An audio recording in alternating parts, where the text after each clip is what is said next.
Do you miss the free and affordable ads and social networks without all of the anti-sex rhetoric? Assembly 4 is a team of sex workers and technologists from Melbourne, Australia, aiming to bring back free and fair advertising and social spaces to the sex working community. Stepping away from the clunky design of traditional platforms, their two products, Tryst.link and Switter.at, are refreshing and well-needed changes in both presentation and mission. And both are free to join and open to all. You can find both of our profiles on Tryst, and I love how it is so clearly designed by sex workers. Yep, and I love how straightforward and easy it is to use and how much they clearly support the sex working community. And also how responsive they are when it comes to feedback and customer service. Check out their website assembly4.com for the word, not the number, for more info.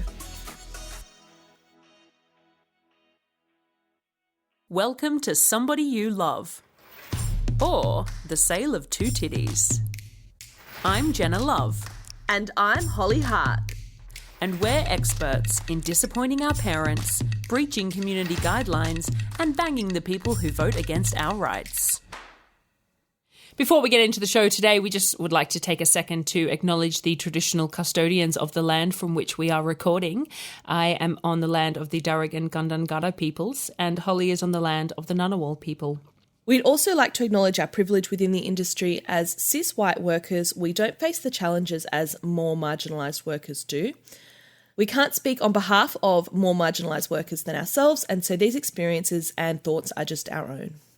It won't come as a surprise to you that as a podcast about sex work, we will be dealing with adult themes, and this podcast is really not designed for non-adults to listen to. So if you are a non-adult, don't listen. Thanks. We also wanted to mention we've had a few clients of ours contact us with a little bit of concern that they may be crossing boundaries or breaking some of the rules or doing some of the things that we've discussed that we don't particularly like. We want to make it clear that if you're the kind of person who is worrying, you're probably not the kind of person that we're talking about.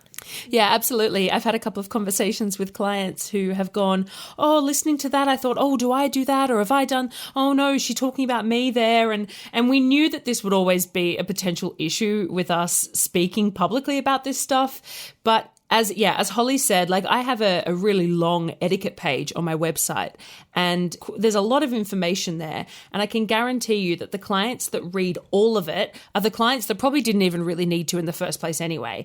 The clients that I have who reference it are my best clients. I'm always like, yeah, of course you've read it. And then it's the people who would never think to read that in the first place, or the people who wouldn't ever listen to our podcast, that are usually the ones that we have problems with. So the very fact that you're listening to this podcast, that you're listening to the voices of sex workers, you're already, A++ in our books. So if you're one of our clients, and particularly if you're one of our regular clients, we keep seeing you because you're a good client. So don't take too much to heart.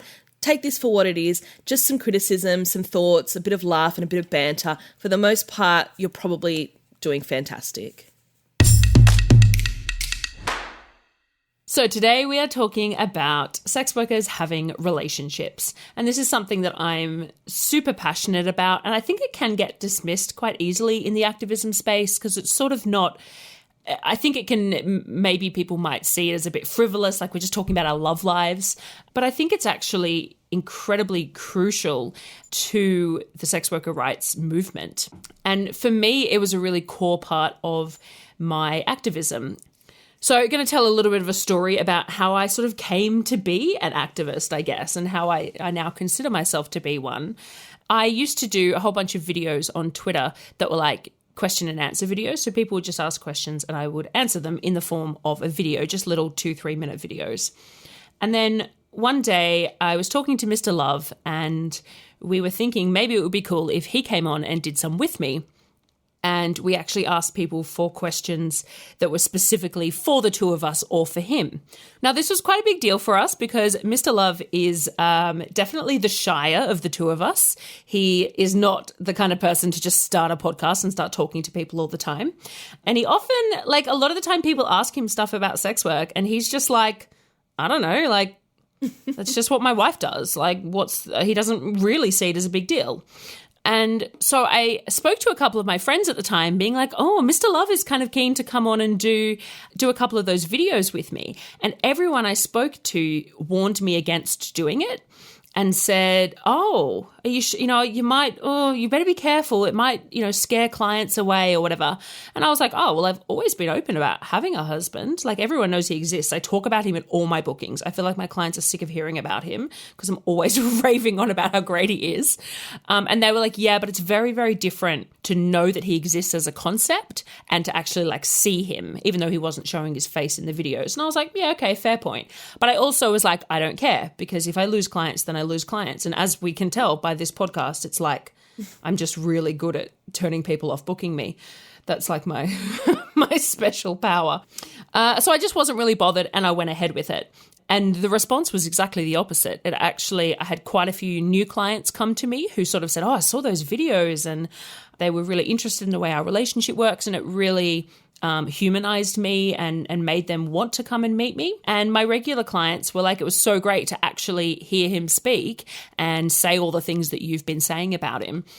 So it ended up being really great, and I'm really proud that we did that. And soon after that, I was contacted by somebody from Swap New South Wales about a magazine that they produce, which is just for sex workers only. So a lot of people listening won't have access to it. And they asked if I'd be interested in being interviewed. And this was the first time somebody had like wanted to interview me. And I was like, oh my God, yes, I'd love to be interviewed. And then they said that they wanted me to be on the cover. And I was like, are you telling me I'm a cover girl? Amazing. So I'm basically a model now. And so I went into their offices and we had an interview. And quite early on in the interview, the interviewer said to me, talked about my activism. And I was like, oh, no, I'm not an activist. Like, I'm just a whore, And she said to me, oh, I would describe what you do, just sharing those videos with your husband, that's activism. And I had always thought, like, I always kind of wanted to be an activist, but I didn't think, I just didn't think I was cool enough. I didn't think I was brave enough. I didn't think I had the knowledge behind me. And when I looked at the activists that I looked up to in our community and in any community, I was just like, oh my God, they're so awesome. Like, I really kind of bowed down to them. But anyway, she said, yeah, I consider you an activist. And that really ignited a thing in me. And I went, oh, well, maybe I can be. So yeah, that in a way that really cemented my passion for sex work activism, and it all sort of was born out of me just having a chat with my partner. It's kind of as simple as that, and that's a really powerful element of us getting our voices out there. That is a really interesting story that I did not know about your growth in the industry, Jenna. But yeah, I definitely agree that it is vital that we discuss these sort of things. I think showing the public that we're multifaceted people, that we have real life experiences, real world experiences. We're not just caricatures of humans. We actually are human. We have emotions, we have relationships, we have families. All this sort of stuff is really important to creating a 3D image of us in the public's mind.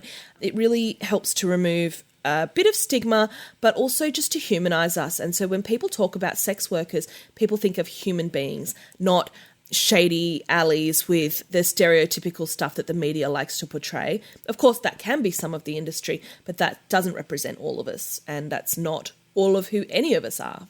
Yeah, and I think when you don't see us as humans, that can lead down the path of thinking that we are somewhat disposable. And I think a lot of us, any of us who have listened to any true crime or even like shows like Law and Order and all that sort of thing, it's not uncommon to hear about, things like serial killers targeting sex workers and that sort of thing. And I know that when we talk about our job to civilians, sometimes they go, oh no, but aren't you worried about the serial killers. And my view of that is that, our work is not inherently dangerous. Being in a room with another person is not inherently dangerous. There are plenty of professions that do that. The dangerous element is when that person thinks that we don't have anyone who loves us. That's where sex workers can be susceptible to violence and to marginalization, is when people think that we don't have support networks and that we don't have anyone who's going to miss us when we're gone. And that couldn't be more wrong, of course. So knowing we were doing this episode this week, I wanted to get a little bit of completely unscientific information from our community. So we posted polls on Instagram and Twitter. The Twitter one is a bit, because we said please only be sex workers, but the results are anonymous. So whether, you've got to take it somewhat with a grain of salt because some random people may have contributed who weren't sex workers. The Instagram one, you can actually see everyone who did contribute, and there were 2 people who I was like, who are you? I don't think you're a sex worker. So I took them out of the numbers. And we also posted in a sex worker only space. So we know that everyone contributing there is a sex worker, and it's like there's no clients around looking at what we say. So I think there's arguably more validity to be given to those results. But overall, we had about 450 people respond to our little study. As I said, it's completely non-scientific, but hopefully it gives us a bit of an idea. And we were asking about whether people were in relationships or not, basically. So about 50% across all 3 mediums, about 50% of sex workers said that they were in a relationship.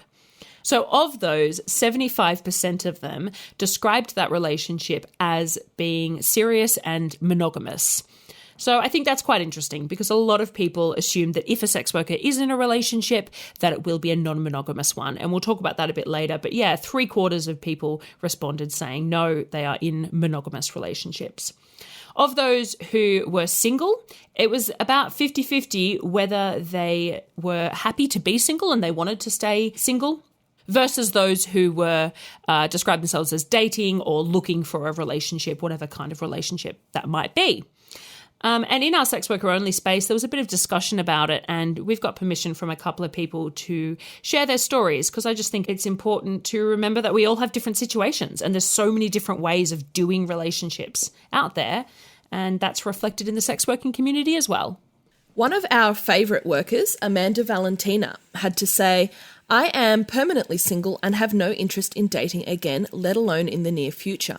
I feel I'm the best possible version of myself when I'm flying solo and have sadly learnt through experience that boundary management is challenging for me when emotions are involved. Working allows me to manage those boundaries effectively, as well as proactively mastering the art of assertiveness. The only romantic relationship I have interest in maintaining is the one with myself. I am, as I've put it time and time again, happily ever single. Something that came up that was quite interesting that I had never considered before was there were a few workers who shared their experiences of being in what they would describe as serious, non-monogamous relationships, but that the government dictates that their relationship is defined by the exclusion of all others and that their visas are dependent on that.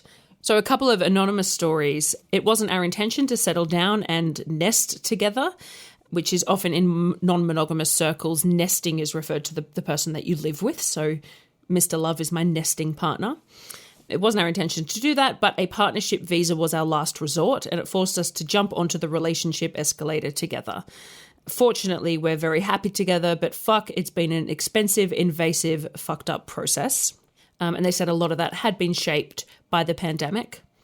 And somebody else said, I am married and we are exclusive and we have to stay that way probably forever. I will never get an Australian citizenship, so I don't think that there is any option for me to ever be poly or in an open relationship again. I'm glad that my partner and I are going strong and I don't currently have the desire to date anyone else, but it sucks that this will never be a choice that I can make. So yeah, there's some kind of unique situations that affect some sex workers, and we do have plans to have some workers on in the future who will talk about their relationships in just 2 weeks' time. I think we will be having somebody very special who will be coming onto the show with their monogamous partner, and they both will be speaking to us, which will be very cool. But for today, Holly and I are just kind of going to chat about our own experiences. So a comment that I come across all the time, particularly on Reddit is real keen on this one, is but no guy is going to date a whore. What are you going to do when you've got to settle down, and how are you going to find somebody? And, no man wants to be married to someone who's a whore, blah, blah, blah, all that sort of stuff. See it all the time. I mean, is a whore going to date you? The idea that we're somehow unlovable due to our jobs, which are essentially selling the experience of love, is incredibly off base. It's such a misogynistic view to think that multiple sexual partners decreases anyone's value in any way, and that this somehow makes people inherently undesirable. Obviously, stigma and people's ingrained assumptions and insecurities make dating as a sex worker much more complex, and we totally understand that. It's a different thing to navigate than traditional dating, but it doesn't mean that we're desperate or that we're worth any less than any other human. Yeah, this is what I don't get. Like, we're actually professionals at bedroom fun and having, like, good time together. Like, aren't we actually incredibly fucking dateable? Like, we're really good at that stuff. So what? Like, it just doesn't, it doesn't really make sense to me. At some point for me, my mother asked me, I think it was when I was a stripper, do you think this is going to affect your dating life? Like, what if you want to settle down? Things like that. And for years, I did feel that way. I thought, is this going to be harder for me to meet the right person? And eventually I've come to the realization that the right person is going to love me for whoever I am and the decisions that I make in my life. And I don't want to cut myself off from being who I want to be just in case I meet someone who loves me for a reduced version of myself. Abso-fucking-lutely. And this is what gets me, is that I think people saying this, they don't realize how high the bar actually is. The conversation is always framed around, will somebody accept what you do for work or what you have done for work in the past? And like, I am not out here looking for somebody who accepts what I do or who allows me to be a sex worker or somebody who's okay with it. Fuck that. I'm out here looking for somebody who raises me the fuck up, who thinks that I'm a bloody legend, who loves that I do a job that I'm passionate about and that brings me joy. And that, like, I don't think they have any idea. Like, I'm mainly going to use my husband as an example here. He isn't just okay with what I do. He loves and respects the shit out of me and thinks that I'm an amazing person and builds me up, just like a partner should.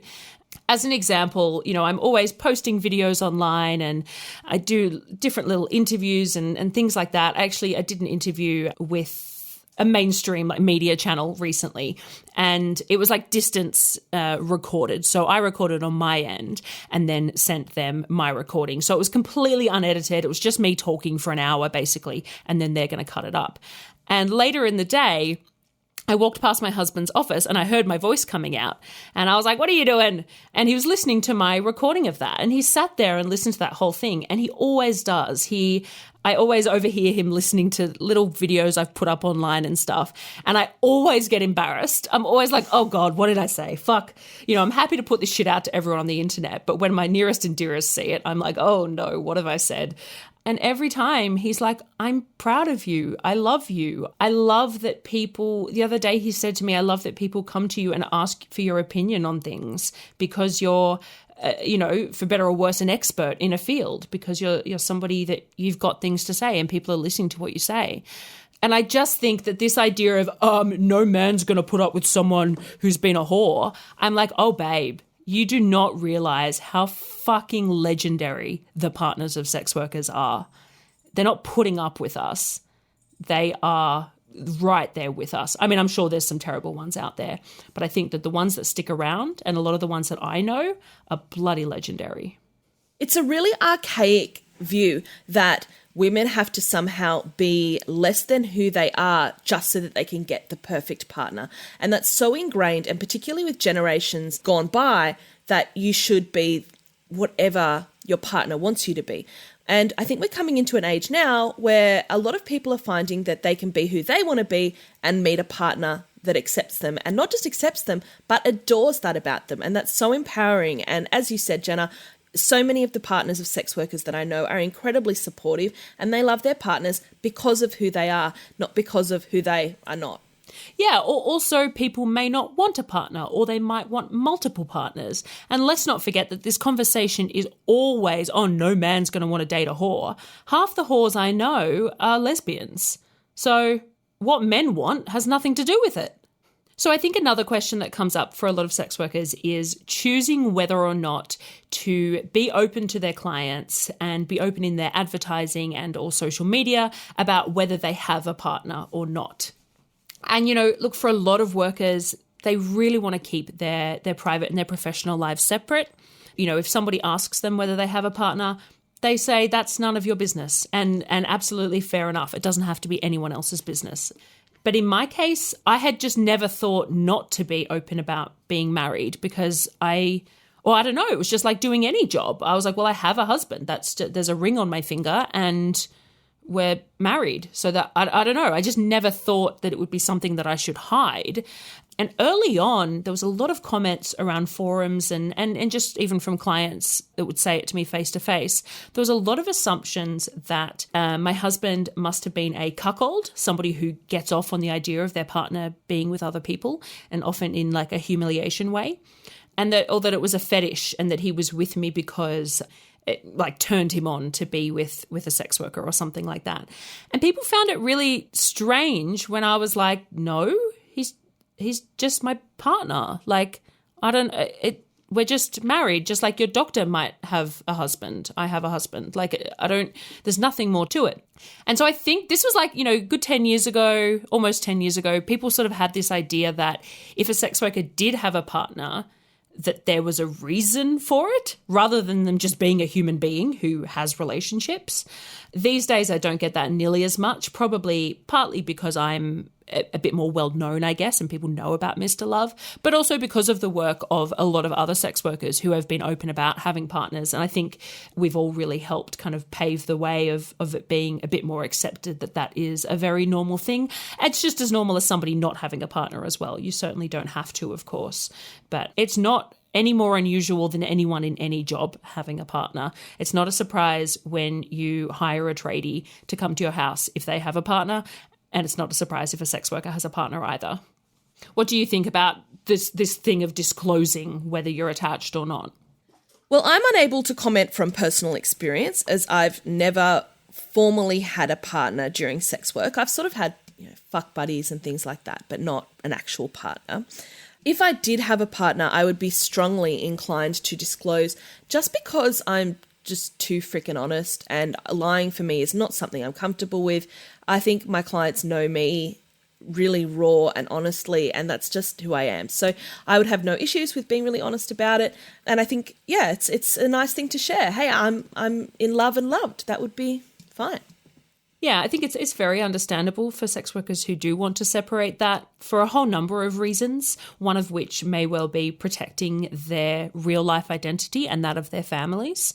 But I do think it can't be underestimated how exhausting that would be, because that is akin to living a double life, essentially, especially if they're not out to their loved ones or all of their loved ones about being a sex worker.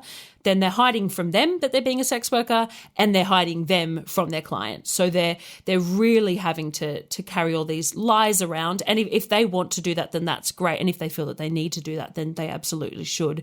But I think that we do need to understand what a burden that is to carry around all the time. Definitely. So what about telling a new lover? What is your experience with that? Look, I've been quite lucky, and I've been very lucky in relationships in general, so I do have to preface everything with that. Obviously, my husband and I were already together when I started in the industry, so that was something that we talked about together. I didn't need to break it to him as such. But I spent about 2 years away from the industry, which I talked about in our little origin story. Somebody you love became a sex worker. And during that time, I started dating one of my now partners. And I had never mentioned having worked in the sex industry to him, mainly not because I was particularly ashamed of it. Perhaps there was some internalized whorephobia there, but I think it was mainly because I just didn't. It was just a thing that I did in the past, and it sort of hadn't come up, and it wasn't something that I felt had anything to do with me at that point in my life. But after we'd been dating for, I want to say 6 months or so, I had decided to go back into the sex industry. And I was like, oh, okay, I have to tell him now. So we arranged to meet up one day. It was actually just after I'd finished a shift at a brothel because we don't live very close to each other, but the brothel was near where he lives. So we decided to meet up, and we just went and hung out in a park. He has dogs, so they're always happy for outside time. We went and met up in a park, and I had prepared, this whole speech, and I was incredibly nervous. Even though I thought he was really cool and we had a great thing going, I was really worried that he would just turn around and say, oh, okay, well, that's it for us then. This is not, I don't know, all those things that you worry about. And I worked my way up and I spilled the beans and I told him, all this big news. And he was like, oh, okay. And I was like, oh, is that okay? And he was like, oh, yeah. I mean, are you happy? Is this, are you enjoying your work? Do you like it? And I was like, yeah, I'm really glad to be back. And he was like, okay, cool. And that was kind of that. Later on in that same conversation, he was like, hey, I don't know if this is the wrong thing to say, but I feel like you'd be really good at that. And I was like, yeah, I think I am. I think I am quite good at it, actually. Thank you.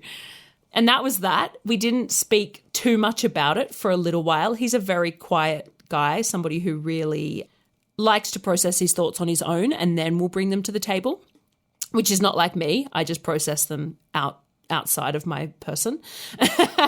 But later on, almost a year later, I think, we had talked about sex work and he'd asked about it and we'd had lots of conversations about it. But and he follows my social media and is incredibly supportive as well.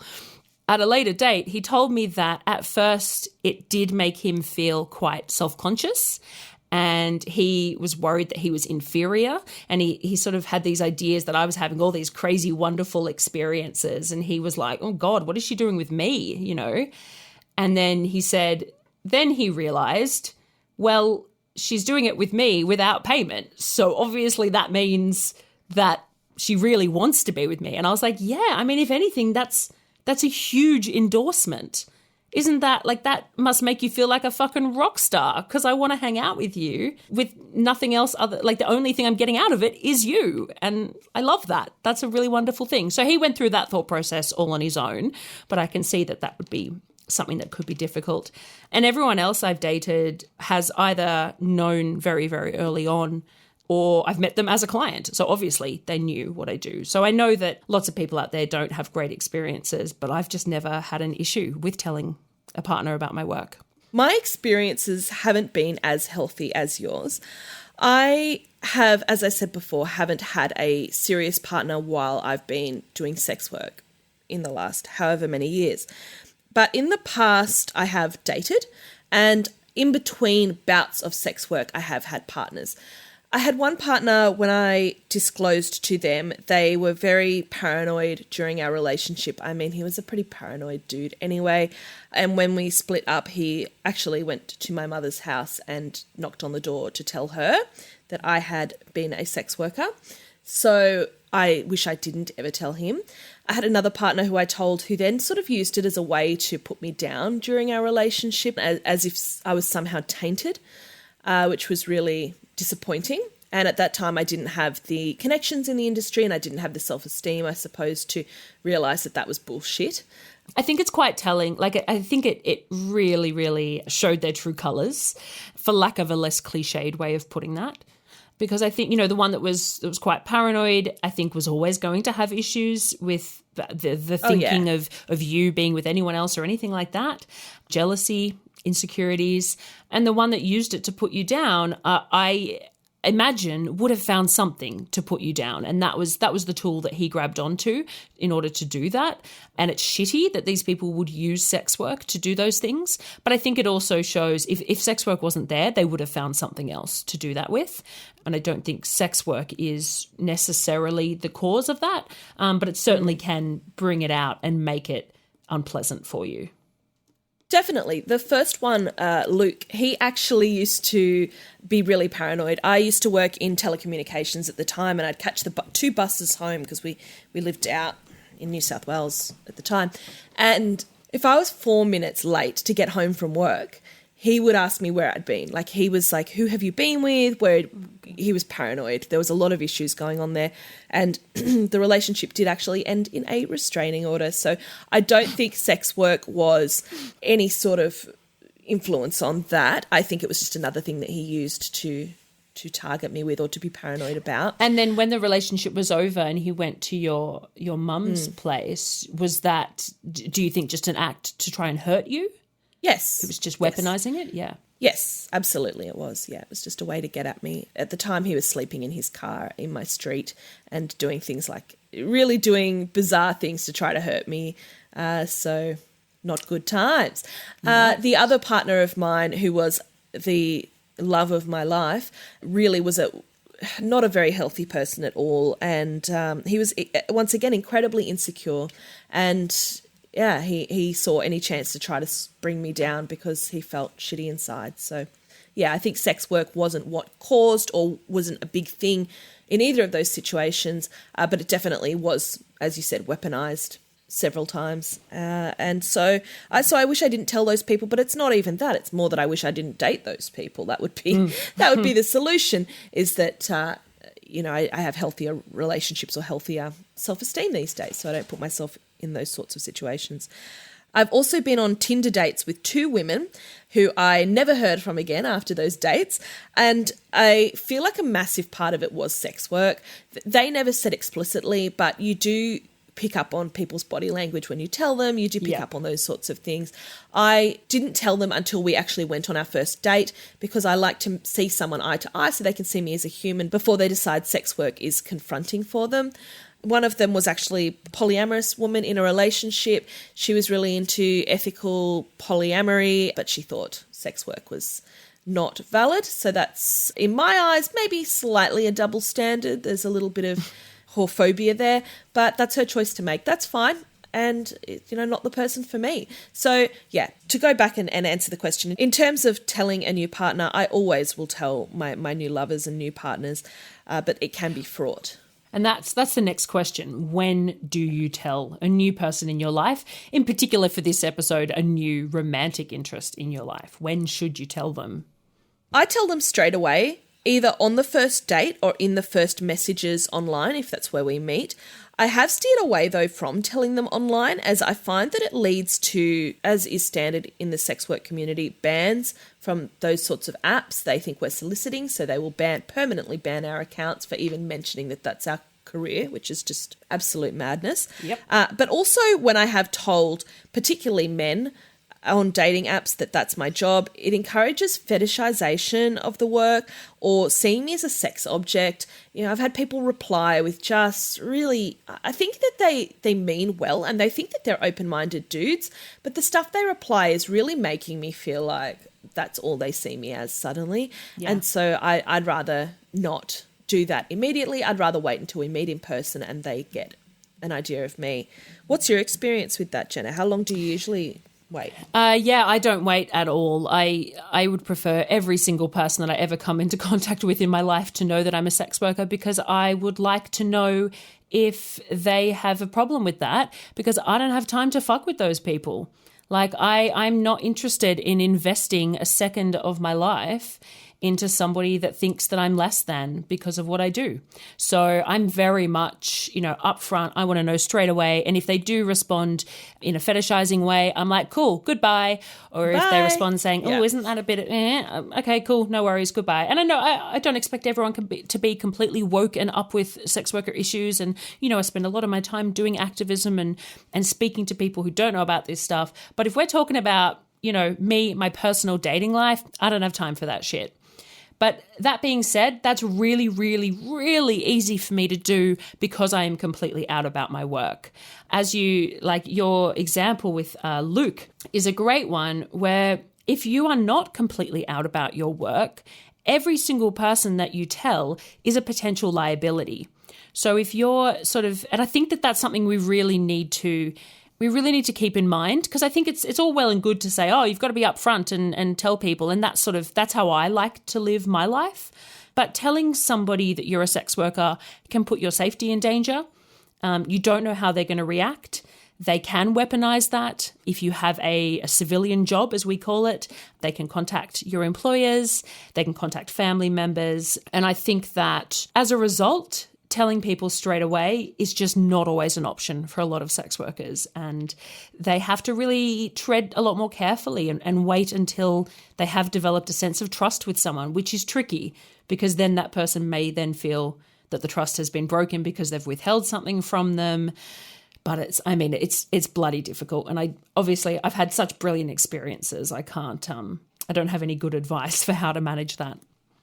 I'm often asked, how does me being a sex worker affect my relationship or my relationships?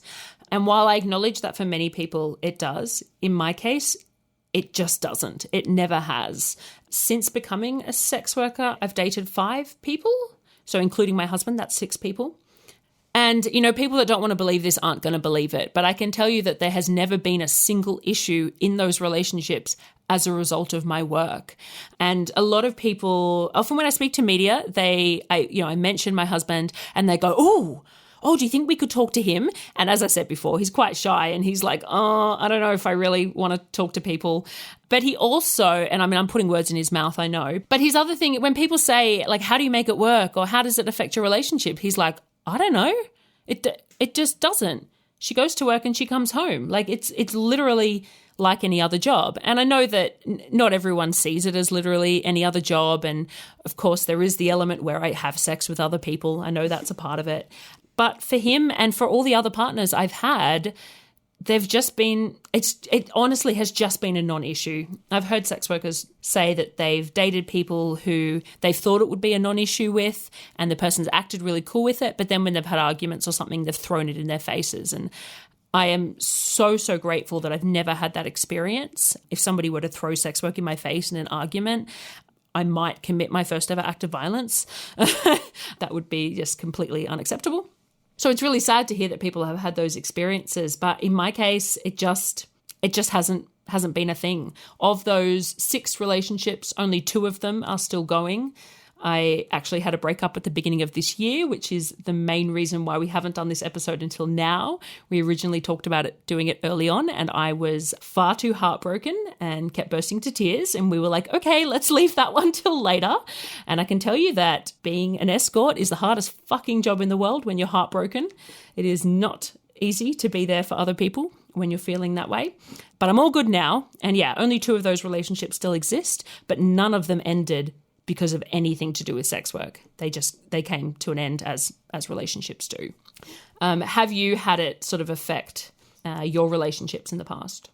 As I've said before, my exes didn't take it well, but I definitely dated a different kind of person when I was younger. I've mentioned before I have been single now for over 10 years, and in that time, I have grown so much and developed so much more self-esteem. So I don't think I would be dating people now who would have that level of insecurity. And I don't think it's even just about insecurity, but I think I would date people who are more open to discussion, people who are able to tell me when they are feeling insecure or when they're not comfortable with something, and we can work this out between us. I think in the past, there were issues in my relationships because I was dating people who were quite immature and who weren't good communicators. Now communication is such an important thing to me, and dating someone who values me highly. So I would hope going forward that that's not the sort of thing that I would have to deal with when I'm dating. So now that I'm a grown woman with some self-respect, I would only date someone who accepts me for my entire basket case self. Bunch of cats and dogs, sex work, and mental illness included. And me. Because I'm Jenna. part of the package deal. Jenna is definitely part of the package deal, and therefore Mr. Love by proxy. So, yeah. Mr. Love is nodding because he knows that Holly's part of my package deal. He's always having to hear us chatting nonstop all throughout different hours of the night. Yeah. Yeah, I do think I've been lucky with the people that I do spend my time around. I grew up and really found myself in the arts community and the theatre community and in a lot of queer circles. And I think that's what a lot of people don't realise when they're surprised that sex workers are in relationships. A lot of sex workers do sit at those intersections of the margins. A lot of us are LGBTQ. There's a lot of sex workers who are involved in like other lefty spheres and who might be involved. There's a lot that have been performers, which kind of makes sense. I think the 2 jobs kind of go hand in hand. So it's not a surprise that we would find partners who are very sort of open-minded, who are sex positive, who understand marginalization, and who understand perhaps a less traditional way of living life. Civilians often ask, doesn't your partner worry about what you do for work? Don't they worry about your safety? Do you find that? Yeah, people ask me this all the time. I mean, to an extent, like, yeah, we all worry about our partners. Obviously, we don't want any harm to come to them. But what I normally say is, my husband, he drives a forklift for a living. And if you want to talk about safety at work, like, have you watched videos of forklift accidents? Because I have, and they're fucking horrifying. And nobody ever says to me, "Oh, Jenna, are you okay with Mr. Love working in a warehouse?" No one ever says that. And yeah, I do. I have these little moments of, oh my God, what if something horrible happens to him? But the way I deal with that, and again, I'm putting words in his mouth, but I can only assume that he feels the same way, is by going, well, I trust and respect him and I love him. I know that he's a really sensible person and that he's going to follow the work health and safety guidelines. I know he's really sensible. He's not somebody who's going to go do foolish things. I think, incredibly highly of him. So obviously I think he's going to take the right precautions to look after himself, and that he's not going to be silly and foolish and muck around with his own health and safety. And I would suggest he feels the same way about me. And certainly earlier on, when we knew less about the industry, he was more concerned about that.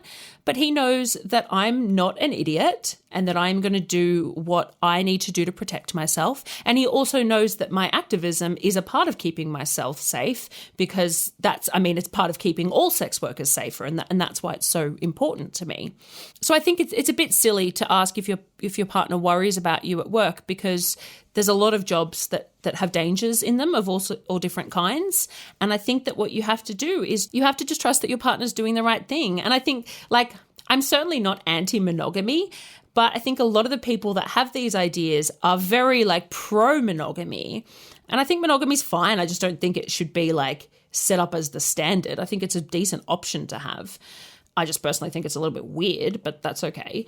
And I sort of go, how you're all about monogamy, you're all about this one person for the rest of your life, and yet you don't have enough trust and respect in that person to trust their decisions and to know that they're going to do the right thing for them and for the two of you. That's a bit weird to me. This is another one that I don't have lived experience with, but I think I'd be really clear with my partner about the safety measures that I take, and I'm sure, or I would hope, that they would appreciate my ability as an adult to manage my own safety. They are my partner, not my parent, even though when you're in any sort of relationship, that's just what you do. When you love someone, you worry. You care and you hope that they don't get hurt.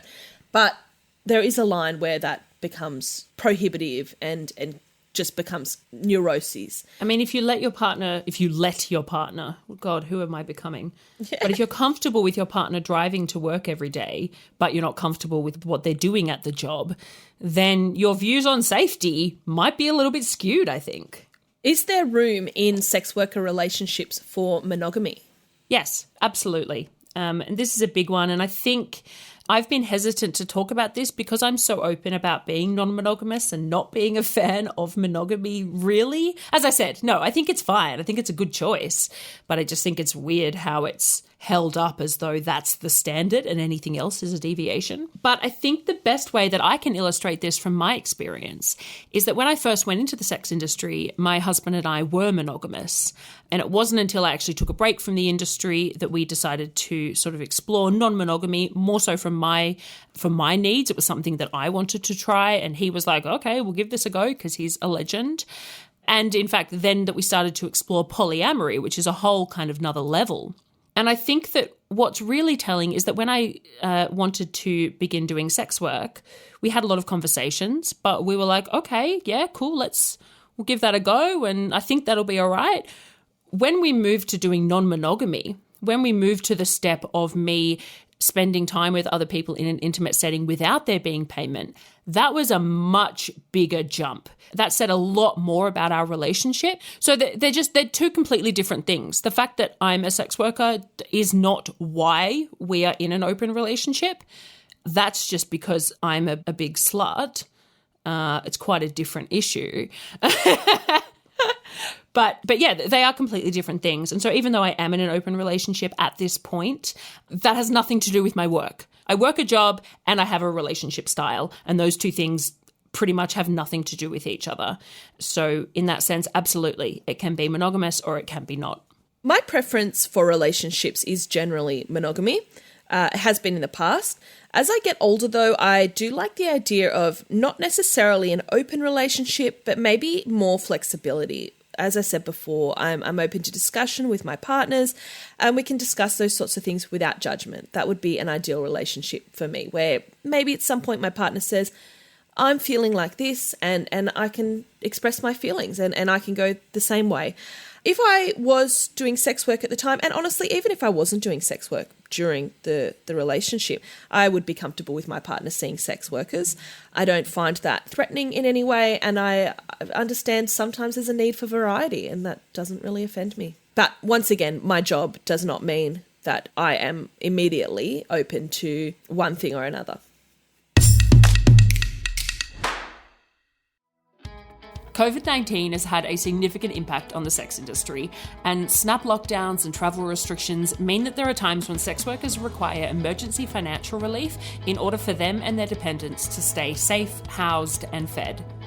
Sex workers don't get sick or holiday pay, and many have no savings to fall back on.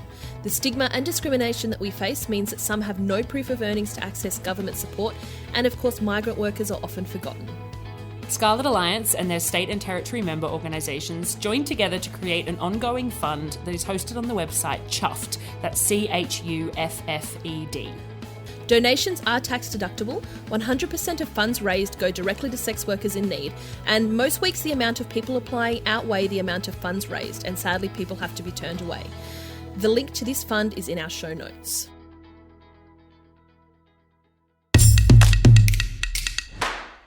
Our misconception for this week is one that I brought up and found out quite quickly that Holly and I have different views on it. Basically, that I thought it was a misconception and she maybe isn't sure if it is so much of a misconception. So let's discuss. It is that men are always paying for it somehow, it being sex, basically. So do you see this as a misconception, Holly, or is it just me? It's such a hard one because immediately when you said that to me earlier this week, they are. But as we discussed it further, I am not quite sure anymore. It's a really complex one because it does revolve around power dynamics and gender roles and heteronormative assumptions that we make in relationships. So I generally think at first glance, men are paying for it one way or another. I think generally men usually are the more sexually driven people in a relationship or in society, and women, therefore, hold the power of the pussy, as some people call it. So therefore, if a man's goal is to obtain sexual interaction with a woman, there is some amount of time or financial or emotional investment that goes into that.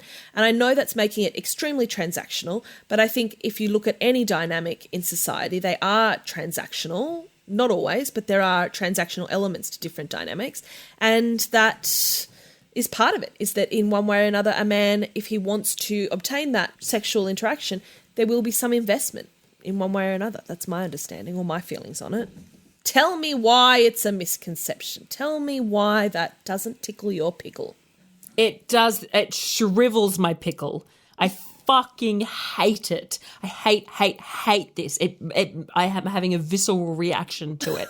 But that was interesting listening to you talk about it because it did make me like when you said, any interaction we have with other people is somewhat transactional. And that's actually, it's a philosophy in theatre. I used to study acting. And one of the things that's really crucial to acting is that you go into every interaction that your character has with another character with an objective, wanting to get something out of that interaction. And the philosophy behind that is that whenever we have an interaction with another person, we're doing it to get something out of it. Even if that thing is a bonding, a comfort or something, it can be an altruistic thing that you're getting out of it, but we're always wanting something out of everything that we do. We don't do things without purpose. So actually hearing you say that, I was like, okay, all right, I can understand where that's coming from, but I still fucking hate it.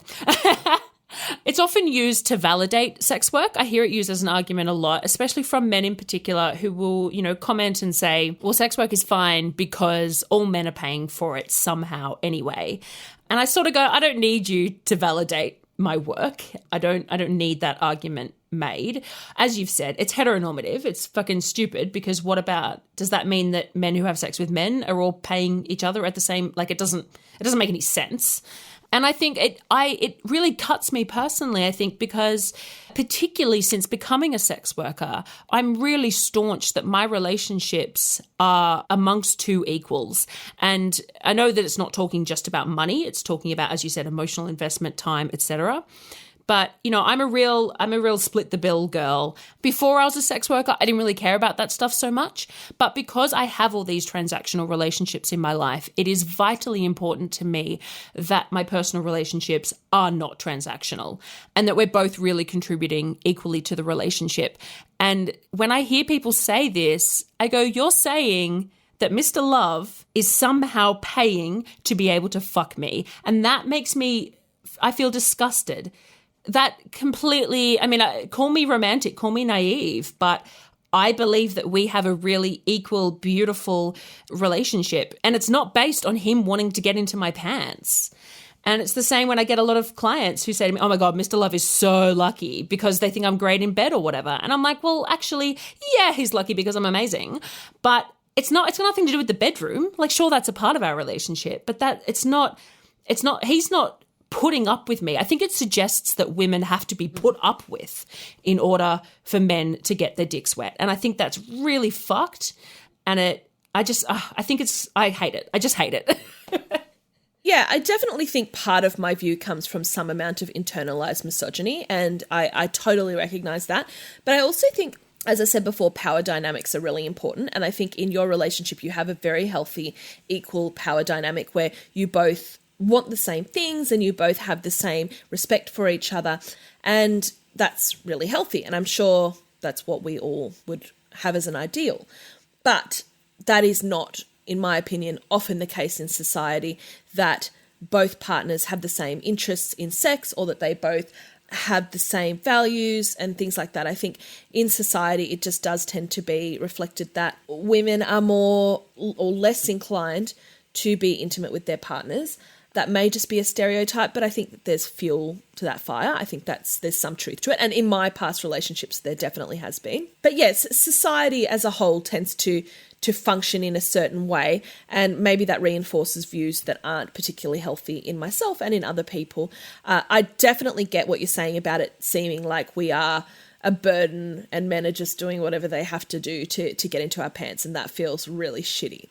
But I do still think that there is some truth to the idea that if that's a man's goal, that there is investment in it. And like you said, using it to justify seeing sex workers, it does make sense to me, because if you're a guy who your whole goal is, I want to have sex this week, or I want to have sex, and that is your goal, then whether or not you go on Tinder or you catch up with a girl that you used to go to school with and you lay all the groundwork and you do all whatever it is, there is some payment, there is some investment that you have to put in. But do those people not also have the same goal? If your way of going and achieving that is getting on a dating app or hooking up with someone, then the two of you are looking for the same goal. It's not like you're going out and you need to buy them drinks and you need to spend time in order to get them into bed, and that's not something that they want to do. Like, that's their payment. I think a lot of men aren't inclined to want to go through that whole dating experience themselves. So it feels like they're having to put in, if their only goal is for sex, it feels like the man is having to put in work. Even if the woman wants then they should just go to a sex worker. Perfect. That's exactly. And that's what I'm saying. They want. Yeah. 100%. But I think there are a lot of men out there who, sure, there are a lot of people who want complex things in relationships and different sorts of dynamics, and that's a whole other thing. But I think there are a lot of men out there that just want sex. And because of the way that women view sex as and I'm generalizing massively here, but that women generally see sex as more of an emotional thing, or they need to know or give a fuck about who they're fucking often. Like we don't just want any dick. We want some dick that we can, whereas a lot of men, in my experience, I wouldn't say they're not as fussy, but the end goal is sex, not anything too much deeper than that. So because of that, sort of the way that sex is, that sexual currency is held, when men are just driven to go and just get sex and that's all they want, it probably feels like payment to have to then go through a process of, I've got to meet this girl and then I've got to, invest my time into her and then go somewhere with her and pay for the blah, blah, blah. And I can see the reaction on your face now. It's not glamorous, it's not romantic, it's not sexy, but I think it is a function of that whole dynamic, and that's probably feels like payment. So like you said, go and see us. And that's what a lot of them do. They come and see sex workers. They don't have to go through any of the social awkwardness or the financial outlay or the time outlay or any of that sort of stuff to get what is purely just sex. Yeah, well, I think that's a great solution. To me, it's this like pretending that it's not transactional, but thinking that it is, going, I've got to do these things in order to have sex. Fuck that. If you need to pay for it, then cool. That's everyone's up front. Everyone knows what the deal is. It just, look, I really, really appreciate you sharing your view on it, because you've given me stuff to think about, and we likewise. We know that we like to disagree on things, and we're quite comfortable with that. But I just think I think it's a really gross way of looking at people and your interactions with them. But I think that you're right in terms of being a bit more maybe realistic about how a lot of relationships actually do work. I definitely agree that there are gross elements to that. And I also don't want to paint myself as having those sorts of values. I don't want anyone listening to be like, oh, wow, that's what Holly thinks is okay. But that's just my perspective on how the world works. And as I said, it may be elements of misogyny in myself, and it may be bits of uneducated parts, and some of it may be right. So once again, it's all just my opinion. And as always, it's a pleasure disagreeing with you, Jenna.